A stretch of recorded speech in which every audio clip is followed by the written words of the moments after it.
Oke, selamat malam Mas. Saya kebetulan ada tugas wawancara dari tugas kepemimpinan matkul kepemimpinan, yaitu bertujuan untuk eh, wawancara bisnis Anda, kemudian bagaimana cara Anda memimpin bisnis Anda.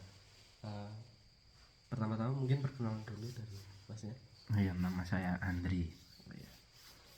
Jenis usaha yang Mas jalankan sekarang apa ya? Sekarang coffee shop. Coffee shop. Coffee shopnya itu udah berdiri berapa lama? Baru 1 tahun. 1 tahun. Gitu. Kalau Masnya sendiri menggunakan prinsip etika kepemimpinan yang gimana? Kayak kalau yang memimpin usahanya itu menggunakan prinsip kepemimpinan apa biar kayak misal ada konflik atau apa gitu Masnya bisa menyelesaikannya. Ya, kalau kepemimpinan mungkin kita harus pahami dulu ya, psikologi orang kan beda-beda. Ada yang dikerasi, mereka tidak bisa menerima. Ada yang dilembutin, dia malah melunjak. Jadi setiap keputusan itu kita mainkan secara berbeda-beda. Yang penting tegas dan disiplin, harus konsisten. Baik.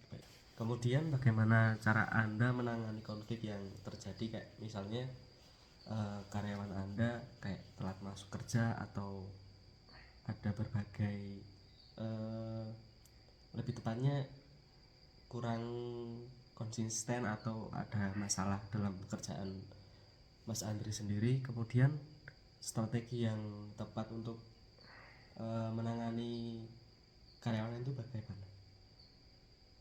Ya, kalau masalah telat kan kita cari tahu dulu masalahnya apa di belakangnya, alasannya masuk akal atau tidak. Ya, secara sistem mungkin kalau kan sudah ada itu, kalau telat berapa jam nanti ada potongan dari gaji mereka yang dipotong, atau mungkin masalahnya masih bisa dimaafkan, berarti kan nggak apa-apa tuh dipotong, diberi keringanan atau apa gitu. Tapi kalau memang habitnya dia telat atau apa, ya kasih SP1 SP2, keluarkan, solusi kan. Solusi. Karena kita tidak butuh karyawan yang seperti itu, akan ganggu terus sistem perusahaan. Oke. Bagaimana proses pengambilan keputusan yang Anda lakukan menghadapi situasi kritis yang berdampak pada kelangsungan bisnis Anda? Pertama kita analisa dulu masalahnya apa yang membuat itu menjadi ancaman, kemudian kita cari solusinya. Gitu. Karena menurut saya bisnis itu jika tidak punya hutang dia tidak akan bangkrut. Menurut saya kalau dikelola dengan benar dia nggak akan bangkrut. Itu aja. Bagaimana Anda memastikan koordinasi yang efektif dalam bisnis Anda dan untuk mencapai tujuan yang Anda telah tetapkan? Nah, itu tinggal membuat sistem yang bagus saja. Baik. Apa bentuk laporan pertanggungjawaban Anda yang Anda gunakan untuk memantau dan melaporkan kinerja bisnis secara berkala? Ya, laporan keuangan, Ya. semua jenis laporan stok barang, laporan keluarnya barang, semua untung rugi omset, semua dicatat rapi. Kemudian bentuk reward apa yang Anda berikan untuk karyawan Anda biar mereka termotivasi dan produktivitas mereka itu meningkat, lebih semangat gitu. Kalau reward secara khusus belum ada, tapi misal kan kita baru jalan 1 tahun, kalau misal omsetnya melebihi target ya kadang saya ajak makan atau apa gitu. Jalan-jalan. Belum itu.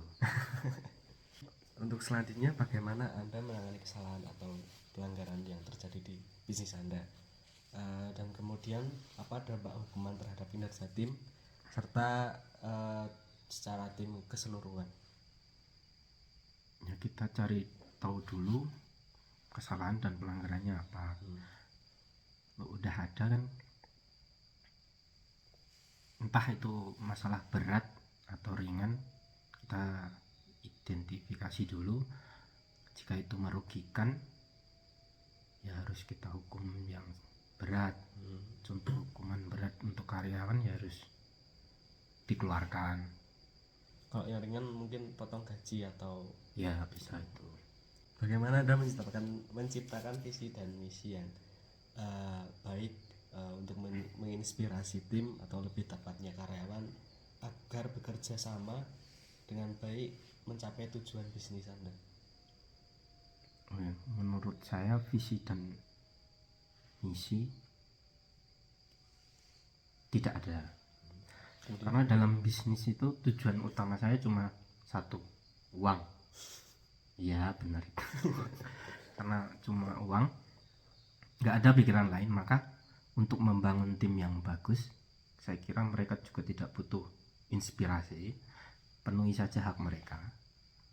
Dan itu menurut saya tim akan berjalan dengan baik secara alami. Apa saran Mas Andri untuk mahasiswa yang ingin memulai bisnis, khususnya dalam mengembangkan SQ atau lebih tepatnya spiritual cohesion dan membangun kepemimpinan yang berkelanjutan?